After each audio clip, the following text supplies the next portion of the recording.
ساتھی نے سوال کیا ہے زکوٰۃ کیا ہے؟ تو زکوٰۃ کا معنی ہے پاکیزگی اور بڑھنا، کسی چیز کے بڑھنے کو اور پاکیزہ ہونے کو زکوٰۃ بولتے ہیں۔ مطلب کیا کہ جب بندہ زکوٰۃ دیتا ہے اللہ رب العزت اس کے مال کو پاک کر دیتے ہیں، اور دوسرا یہ کہ جب بندہ زکوٰۃ دیتا ہے اللہ رب العزت اس کے مال میں برکت پیدا کر کے اس کو بڑھا دیتے ہیں۔ نبی رحمت تاجدار دو عالم صلی اللہ علیہ وآلہ وسلم جو اللہ کے سچے نبی ہیں، ایسے سچے نبی کہ جس نے ان سے محبت کی، حضور نے اس کو بھی صدیق بنا دیا۔ اور وہ سچے نبی تاجدار دو عالم صلی اللہ علیہ وسلم کہ مکے کے کافر جو اللہ کو نہیں مانتے تھے، اللہ کی توحید کو نہیں مانتے تھے، رسالت کو نہیں مانتے تھے، قرآن کو نہیں مانتے تھے، وہ بھی حضور کو صادق اور امین مانتے تھے۔ آپ ایسے ہی فرما دیتے کوئی بات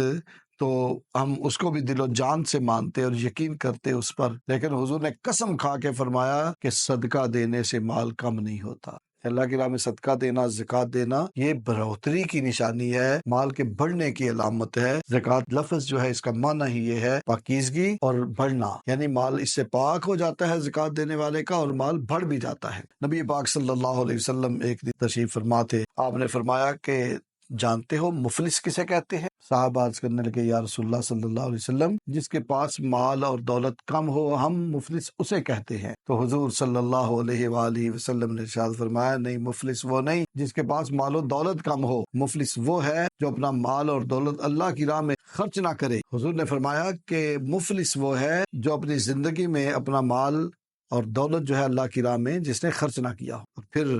کریم آقا صلی اللہ علیہ وآلہ وسلم نے ارشاد فرمایا قیامت کے دن فقراء کو حکم ہوگا، جن پر تم نے مال خرچ کیا ہوگا، جن کو تم نے اللہ کی راہ میں صدقہ کیا ہوگا، جن پر خیرات کی ہوگی، ان فقراء کو محشر کے میدان میں حکم ہوگا کہ محشر کے میدان میں صفوں میں داخل ہو جاؤ، اور جس نے تم پر احسان کیا تھا، تمہیں رزق دیا تھا، تمہارے ساتھ اچھا سلوک کیا تھا، اس کا ہاتھ پکڑو اور اس کا ہاتھ پکڑ کے اسے جنت میں لے جاؤ۔ اللہ اکبر۔ اور پھر کریم آقا صلی اللہ علیہ وسلم نے ارشاد فرمایا، یہ بھی کنز الاموال کی حدیث ہے، جلد نمبر 6 صفحہ 587۔ حضور ارشاد فرماتے ہیں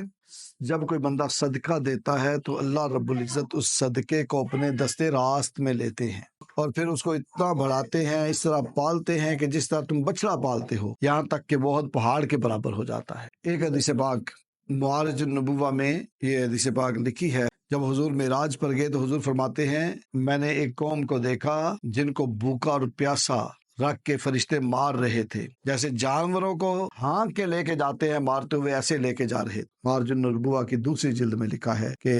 میں نے پوچھا اے فرشتوں انہیں کیوں مان رہے ہو، یہ کون لوگ ہیں جنہیں ایسے مار پڑ رہی ہے؟ تو انہوں نے عرض کی یا رسول اللہ یہ آپ کی امت کے وہ لوگ ہیں جو زکوٰۃ نہیں دیا کرتے تھے۔ وہاں بڑے بڑے امیر لوگ، بڑے بڑے تاجر، بڑے بڑے دکاندار، بڑے بڑے چودھری جن کو مار پڑ رہی ہوگی اور دوزخ میں ڈالا جا رہا ہوگا اور لوگوں کے سامنے ان کو ذلیل و رسوا کیا جائے گا، یہ وہ لوگ ہوں گے جو اللہ کی راہ میں زکوٰۃ نہیں دیا کرتے تھے۔ اللہ رب العزت اپنے کرم سے ہمیں ہدایت عطا فرمائے اور اپنا مال پروردگار کی بارگاہ میں پیش کرنے کی توفیق عطا فرمائے، اور ہمیں ہمیشہ قرآن و سنت پر عمل کی توفیق عطا فرمائے۔